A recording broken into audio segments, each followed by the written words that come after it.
ಮಂಗಳೂರಿನಲ್ಲಿ 2 ದಶಕಗಳ ಬಳಿಕ ರಾಜ್ಯ ಬಿಜೆಪಿ ಕಾರ್ಯಕಾರಿಣಿ ಸಭೆಯು ನಡೆಯಿತು. ಪಕ್ಷ ಸಂಘಟನೆಯನ್ನ ಬಲಪಡಿಸುವ ಉದ್ದೇಶದಿಂದ ಹಾಗೂ ಮುಂಬರುವ ಸ್ಥಳೀಯ ಸಂಸ್ಥೆಗಳ ಚುನಾವಣೆಯನ್ನ ಗೆದ್ದು ಅಧಿಕಾರದ ಮೂಲಕ ಜನರ ಕಲ್ಯಾಣಕ್ಕಾಗಿ ಪಕ್ಷ ಸಂಘಟನೆಗೋಸ್ಕರ ಕಾರ್ಯಕಾರಿಣಿ ಸಭೆಯನ್ನ ಹಮ್ಮಿಕೊಳ್ಳಲಾಗಿತ್ತು.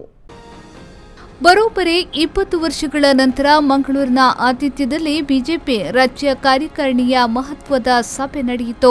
ಮುಖ್ಯಮಂತ್ರಿ ಬಿಎಸ್ ಯಡಿಯೂರಪ್ಪ ಅವರು ಬಿಜೆಪಿ ಕಾರ್ಯಕಾರಿಣಿ ಸಭೆಯನ್ನ ಉದ್ಘಾಟಿಸಿದರು. ಬಳಿಕ ಸಭೆಯನ್ನ ಉದ್ದೇಶಿಸಿ ಮಾತನಾಡಿದ ಅವರು, ಲವ್ ಜಿಹಾದ್ ಹೆಸರಿನಲ್ಲಿ ಮತಾಂತರ ಮಾಡಲಾಗ್ತಾ ಇತ್ತು. ರಾಜ್ಯದಲ್ಲಿ ಇದಕ್ಕೆ ಕಡಿವಾಣ ಹಾಕಲಾಗ್ತಾ ಇದೆ. ಯಾರು ಮಾಡ್ತಾರೋ ಬಿಡ್ತಾರೋ ಗೊತ್ತಿಲ್ಲ.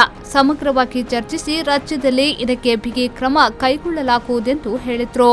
ಇನ್ನು ಶಿರಾ ಮತ್ತು ಆರ್ಆರ್ ನಗರದಲ್ಲಿ ಬಿಜೆಪಿ ಅಭ್ಯರ್ಥಿಗಳು ಜಯಗಳಿಸಲಿದ್ದಾರೆ. ಇದರಿಂದಾಗಿ ಕಾಂಗ್ರೆಸ್ ನಾಯಕರು ಇಲ್ಲಸಲ್ಲದ ಹೇಳಿಕೆಯನ್ನ ನೀಡುತ್ತಿದ್ದಾರೆ. ಚುನಾವಣಾ ಫಲಿತಾಂಶ ಕಾಂಗ್ರೆಸ್ಸಿಗರಿಗೆ ಉತ್ತರ ಸಿಗಲಿದೆ. ಇನ್ನು ಡ್ರಗ್ಸ್ ಮಾಫಿಯಾಕ್ಕೆ ಕಡಿವಾಣ ಹಾಕಲು ರಾಜ್ಯ ಸರ್ಕಾರ ಕಠಿಣ ಕ್ರಮವನ್ನು ಕೈಗೊಂಡಿದೆ. ಡ್ರಗ್ಸ್ ಮುಕ್ತ ರಾಜ್ಯ ಮಾಡುವ ಮೂಲಕ ವಿದ್ಯಾರ್ಥಿಗಳು ಯುವಜನರು ಸಂಕಷ್ಟಕ್ಕೆ ಸಿಲುಕುವುದನ್ನು ತಪ್ಪಿಸಲಾಗುವುದು ಎಂದರು. ಕನಿಷ್ಠ 40,000ಕ್ಕೂ ಹೆಚ್ಚಿನ ಹಂತದಲ್ಲಿ ಅದೇ ರೀತಿ ಸಿರಾದಲ್ಲೂ ಸಹ 20ರಿಂದ 25,000 ಹಂತದಲ್ಲಿ ನಾವು ಗೆಲ್ಲುತ್ತೇವೆ. ಒಂದು ಕಡೆ ಇವತ್ತು ಕರ್ನಾಟಕ ರಾಜ್ಯ ಇಡೀ ದೇಶಕ್ಕೆ ಮಾದರಿಯಾಗಿ ಈ ಡ್ರಗ್ಸ್ ಮಾಫಿಯಾ ಏನಿತ್ತು ಅದರ ಮಟ್ಟ ಮುಂಚೆ ರಾಜ್ಯ ಸರ್ಕಾರ ದೃಢವಾದಂಥ ಹೆಜ್ಜೆ ಇಟ್ಟು ರಾಜ್ಯವನ್ನು ಡ್ರಗ್ಸ್ ಮುಕ್ತ ಆಗೋದಕ್ಕೆ ಇನ್ನೂ ಬಿಗಿಯಾದ ಕ್ರಮವನ್ನು ಕೈಗೊಳ್ತಾ ಇದ್ದಾರೆ. ಯಾವುದೇ ಚುನಾವಣೆಯನ್ನ ಕಾರ್ಯಕರ್ತರು ಹಗುರವಾಗಿ ಪರಿಗಣಿಸಬಾರದು. ಗ್ರಾಮ ಪಂಚಾಯತ್ನಿಂದ ಲೋಕಸಭೆಯವರೆಗೆ ಎಲ್ಲೆಡೆಯೂ ಪಕ್ಷ ಅಧಿಕಾರಕ್ಕೆ ಬರಬೇಕು. ಅಧಿಕಾರದ ಮೂಲಕ ಜನರ ಕಲ್ಯಾಣ ಮಾಡುವುದಕ್ಕಾಗಿ ಪಕ್ಷ ಸಂಘಟನೆ ಮಾಡಬೇಕು ಎಂದು ಸಲಹೆ ನೀಡಿದರು.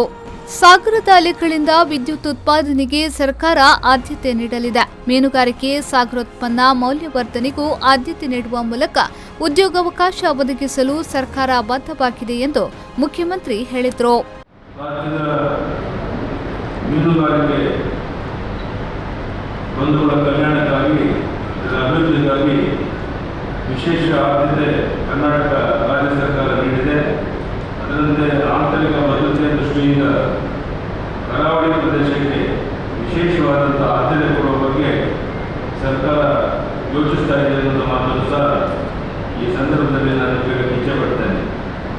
ಸಾಗರದ ಅಲೆಗಳಿಂದ ವಿದ್ಯುತ್ ಉತ್ಪಾದನೆ ಘಟಕಕ್ಕೂ ಕರ್ನಾಟಕ ರಾಜ್ಯ ಸರ್ಕಾರ ಹೆಚ್ಚಿನ ಸಹಕಾರ ಹಾಗೂ ಪ್ರೋತ್ಸಾಹವನ್ನು ಕರ್ನಾಟಕ ಸರ್ಕಾರ ನೀಡಲಿದೆ ಅನ್ನೋ ಮಾತನ್ನು ಇಲ್ಲಿ ಹೇಳಕ್ಕೆ ನಾನು ಇಚ್ಛೆಪಡ್ತೇನೆ. ಇದೇ ವೇಳೆ ಮಾತನಾಡಿದ ಕೇಂದ್ರ ಸಚಿವ ಡಿವಿ ಸದಾನಂದ ಗೌಡ ಅವರು, ಮುಂದಿನ ವರ್ಷ ಭಾರತ 8.5ರಷ್ಟು ಜಿಡಿಪಿ ಸಾಧಿಸಲಿದೆ ಎಂಬ ವಿಶ್ವಾಸವನ್ನ ವ್ಯಕ್ತಪಡಿಸಿದರು. ಇನ್ನು ವೆಂಟಿಲೇಟರ್, ಮಾಸ್ಕ್, ಪಿಪಿಇ ಕಿಟ್ ತಯಾರಿಯಲ್ಲಿ ಭಾರತಕ್ಕೆ ಸ್ವಾವಲಂಬನೆ ಬಂದಿದೆ. ಕೋವಿಡ್ ಸಂದರ್ಭದಲ್ಲೂ ಕೃಷಿ ಕ್ಷೇತ್ರ 18% ಪ್ರಗತಿ ಸಾಧಿಸಿದೆ. ಇದೆಲ್ಲ ಪ್ರಧಾನಿ ನರೇಂದ್ರ ಮೋದಿ ಅವರ ದೂರದೃಷ್ಟಿಯ ಫಲ ಎಂದರು.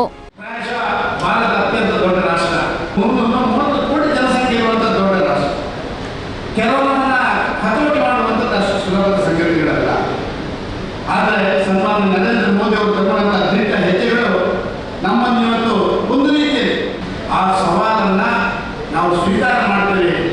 ಆ ಸವಾಲನ್ನು ಸ್ವೀಕಾರ ಮಾಡಿ ಅದನ್ನು ಯಶಸ್ವಿ ಆಗ್ತೇವೆ ಅಂತ ತೋರಿಸಿಕೊಳ್ಳಿಕ್ಕೆ ನಮಗೆ ಸಾಧ್ಯ ಆಗುತ್ತೆ ಅಂತ ಹೇಳುವುದಕ್ಕೆ ನಾವು ಕೊರೋನಾದ ಕಾಲಘಟ್ಟದಲ್ಲಿ ನಮ್ಮ ನರೇಂದ್ರ ಮೋದಿಯವರು ಅದೇ ಕರ್ನಾಟಕ ರಾಜ್ಯ ಸರ್ಕಾರ ನಡೆದುಕೊಂಡಂಥ ನೀತಿಗಳೇ ಅದಕ್ಕೆ ಉದಾಹರಣೆ. ಬಿಜೆಪಿಯ ರಾಷ್ಟ್ರೀಯ ಪ್ರಧಾನ ಕಾರ್ಯದರ್ಶಿ ಸಿಟಿ ರವಿ ಅವರು ಮಾತನಾಡಿ, ಕಾಂಗ್ರೆಸ್ ತುರ್ತು ಪರಿಸ್ಥಿತಿಯಿಂದ ಪಾಠ ಕಲಿತಿಲ್ಲ. ಕಾಂಗ್ರೆಸ್ ಸಹವಾಸದಲ್ಲಿ ಶಿವಸೇನೆಯು ಅದೇ ದಾರಿಯಲ್ಲಿ ಸಾಗ್ತಾ ಇದೆ. ತುರ್ತು ಪರಿಸ್ಥಿತಿಯ ವಿರುದ್ಧ ಸಿಡಿದಿದ್ದ ಬಾಳಾ ಠಾಕ್ರೆಯವರ ಸಿದ್ಧಾಂತಕ್ಕೆ ವಿರುದ್ಧವಾಗಿ ಮಹಾರಾಷ್ಟ್ರ ಸರ್ಕಾರ ನಡೆದುಕೊಳ್ತಾ ಇದೆ. ಅಭಿವ್ಯಕ್ತಿ ಸ್ವಾತಂತ್ರ್ಯವನ್ನ ಹತ್ತಿಕ್ಕುವ ಕೆಲಸ ಮಾಡ್ತಾ ಇದೆ. ತುರ್ತು ಪರಿಸ್ಥಿತಿಯ ಪರಿಣಾಮವನ್ನ ಕಾಂಗ್ರೆಸ್ ಎದುರಿಸಿದ ರೀತಿಯಲ್ಲಿ ಶಿವಸೇನೆಯು ಎದುರಿಸಬೇಕಾಗುತ್ತದೆ ಎಂದು ವಾಗ್ದಾಳಿ ನಡೆಸಿದರು.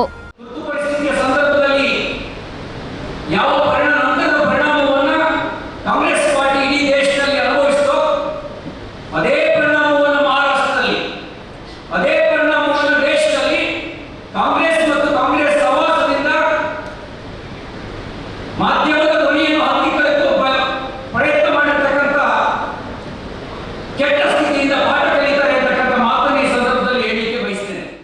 ಈ ಸಂದರ್ಭ ಬಿಜೆಪಿ ರಾಜ್ಯಾಧ್ಯಕ್ಷ ನಳಿನ್ ಕುಮಾರ್ ಕಟೀಲ್, ಜಿಲ್ಲಾ ಉಸ್ತುವಾರಿ ಸಚಿವ ಕೋಟಾ ಶ್ರೀನಿವಾಸ್ ಪೂಜಾರಿ, ಸಚಿವರಾದ ಕೆಎಸ್ ಈಶ್ವರಪ್ಪ, ಆರ್ ಅಶೋಕ್, ಜಗದೀಶ್ ಶೆಟ್ಟರ್, ಗೋವಿಂದ ಕಾರಜೋಳ, ಅರವಿಂದ್ ಲಿಂಬಾವಳಿ ಮತ್ತಿತರ ಬಿಜೆಪಿಯ ಪ್ರಮುಖರು ಸಭೆಯಲ್ಲಿ ಹಾಜರಿದ್ದರು. ಶರಸಾನ್ಯಾನ್, ವಿ4 ನ್ಯೂಸ್ 24/7 ಮಂಗಳೂರು.